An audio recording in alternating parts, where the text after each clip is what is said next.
Olá, amigo e seguidor. Seja bem-vindo à nossa live diária da Reflexão Matinal, onde eu convido você para irmos em direção ao nosso coração para lá, como jardineiros espirituais, elevar templos às nossas virtudes, fazendo com que elas cresçam, floresçam e frutifiquem, nos alimentando nesta longa e difícil jornada em busca da perfeição, da felicidade. E como estamos a caminho, nós temos defeitos e vícios, os quais temos que arrancar, porque são a erva daninha que impedem o nosso crescimento. Mas tem uns que são tão fundos, estão tão arraigados, que nós precisamos enterrá-los mais fundo ainda, porque ainda não conseguimos nos livrar deles. E eu diria que os dois maiores são o orgulho e o egoísmo. Então, para que a gente continue nessa caminhada, a nossa reflexão de hoje é um complemento do que iniciamos ontem, onde Mateus disse: Eu, porém, vos digo, qualquer que olhar para uma mulher com intenção impura, no coração já adulterou com ela. O importante é nos concentrar nas tarefas do bem, do auxílio, e lembrando que toda ideia fixa, ela é patológica. Nosso pensamento, que sistematicamente orbita em torno de pessoas ou de situações, sem que dela como a gente consiga se desligar, estabelece um quadro de autoobsessão. Quem, pois, não consegue arredadamente algo ou alguém que ocupe maior parte do tempo, necessita urgentemente de tratamento. Aqui, a leitura nos fala da autoobsessão, mas é importante a gente compreender que, além da autoobsessão, que seriam as nossas imperfeições, que vêm à tona, nós temos a obsessão de desencarnar para encarnar, ou seja, de alguém que já não tem mais o corpo físico e fica tentando atrapalhar a nossa vida. Essa é a mais comum.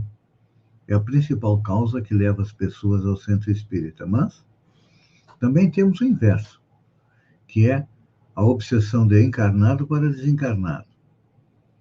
Por exemplo, as manifestações de saudade, de insegurança, pedindo assistência daquele ente querido que partiu para a pátria espiritual, não deixa de ser um tipo de obsessão. Nós temos também de encarnado para encarnado. Pessoas que perseguem umas às outras, isso também é obsessão. E temos também, é claro, que a obsessão de desencarnado para desencarnado. Dois inimigos morrem, a inimizade não termina com a morte, não. Continua na pátria espiritual. Então, é importante a gente compreender que, além de que aquele pensamento fixo numa pessoa ou em alguma coisa é um dos sinais da obsessão, mas tem outros. É importante a gente conhecer eles. Por exemplo, quando entramos na faixa da impaciência e da irritação,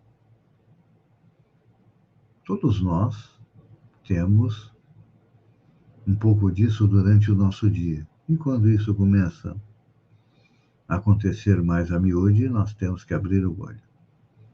Outro sinal também da autoobsessão, quando achamos que o dever é sempre para os outros, não é para nós. Não. Nós só temos os direitos, os deveres são dos outros. Outro sinal, quando procuramos fugir da vida normal, através dos vícios, do jogo, do álcool, das drogas, do sexo, estamos também precisando de auxílio. Quando achamos que estamos sobrecarregados de trabalho, e muitas vezes a gente fica procrastinando fazer as coisas, dizendo que está sobrecarregado. No outro lado também nós temos o quê? Quando são nossos companheiros a preguiça, a melancolia, o desânimo. Tem também quando nós alimentamos a maledicência, o ciúme, o despeito, o orgulho, o egoísmo, a prepotência. Às vezes caímos nas garras da avareza. E, finalmente, quando praticamos violência física e escrita, falada ou pensada contra nossos semelhantes. Então, aqui nós estamos vendo o quê? Os sinais da auto-obsessão. Então, o que nós precisamos fazer? Nós precisamos, primeiro, de auxílio. Muitas vezes o auxílio médico, porque por ser algo patológico, fisiológico, precisamos da ajuda de profissionais da medicina. Precisamos também da ajuda espiritual. Não precisa você ir ao centro espírita, você pode ir ao seu segmento religioso e pedir ajuda. E com certeza vai receber ajuda. Mas o principal é combater dentro de nós. Por isso que diariamente eu convido você para irmos em direção ao nosso coração para lá elevar templos às nossas virtudes e cavar masmorras aos nossos vícios. Isto é, o grande combate da melhoria, da conquista, da busca da felicidade é dentro de nós. Não são os outros que vão nos fazer felizes, não. Eles vão nos auxiliar a conquistar a nossa felicidade. E nós também temos que cumprir a nossa parte, porque quando viemos ao planeta, todos nós temos uma missão dupla. Primeiro, fazer a nossa evolução. A cada reencarnação, nos é permitido dar um passo, 2 passos a mais no nosso destino rumo à felicidade. Às vezes nós damos 1, quando temos muita força de vontade, damos 3 passos, e muitas vezes ficamos marcando passo. Então, o que nós precisamos? Nós precisamos de determinação, nós precisamos de vontade e de procurar compreender o mundo. Nós não somos um filho enjeitado de Deus, como muitas vezes nós acreditamos. Não, Deus não é um padrasto. Jesus disse que Deus é um pai, e nós espíritas dizemos que Deus é a inteligência suprema, a causa primária, que através da providência divina abrange todo o universo e nos criou, simples e ignorantes, nos dando a oportunidade de crescer e evoluir.